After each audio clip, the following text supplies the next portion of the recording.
Hey viewers, you're watching the Savera and I'm Vidhi Joshi. In a bold escalation of the United States' efforts to combat drug trafficking, the White House announced on Sunday that a suspected drug-smuggling submarine had been destroyed in a military operation in the Caribbean Sea. The submarine, reportedly carrying large quantities of fentanyl and other illegal narcotics, was intercepted while navigating a well-known narco-trafficking transit route towards the U.S. coast. The strike conducted on Thursday resulted in the deaths of 2 individuals on board, while 2 others, identified as nationals of Ecuador and Colombia, survived and are now being repatriated to their home countries for detention and prosecution. President Donald Trump, addressing the nation through a post on Truth Social, hailed the operation as a major victory in his administration's ongoing war against drug trafficking. Emphasizing the potential devastation the vessel could have caused, Donald Trump claimed that at least 25,000 Americans would have died had the submarine reached U.S. shores. He stated that U.S. intelligence had confirmed the vessel was loaded mostly with fentanyl and other illegal narcotics, and described the 4 individuals on board as known narco-terrorists. Trump stressed that no U.S. forces were harmed during the strike and reiterated his administration's zero-tolerance policy towards narco-terrorists, whether by land or by sea.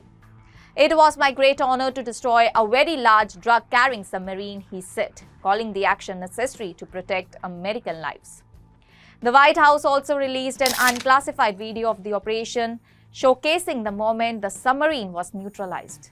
This marks the 6th strike conducted by U.S. forces in the Caribbean since September, all reportedly targeting vessels linked to drug trafficking networks, with origins allegedly traced back to countries like Venezuela.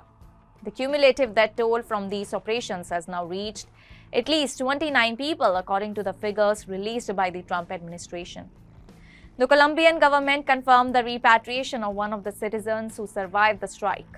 President Gustavo Petro stated that the individual would be prosecuted according to Colombian law and expressed relief that he had survived the attack. We received the Colombian detained in the narco submarine. We are glad that he is alive and he will be processed in accordance with the laws. Petro posted on X, formerly Twitter, while the Trump administration has defended these maritime operations as critical to halting the flow of deadly drugs into the United States. The aggressive tactics have drawn criticism from international human rights experts. UN-appointed investigators have condemned the operation as extrajudicial executions, raising serious legal and ethical questions about the use of lethal force in international waters without judicial oversight or clear evidence that those killed pose an immediate threat.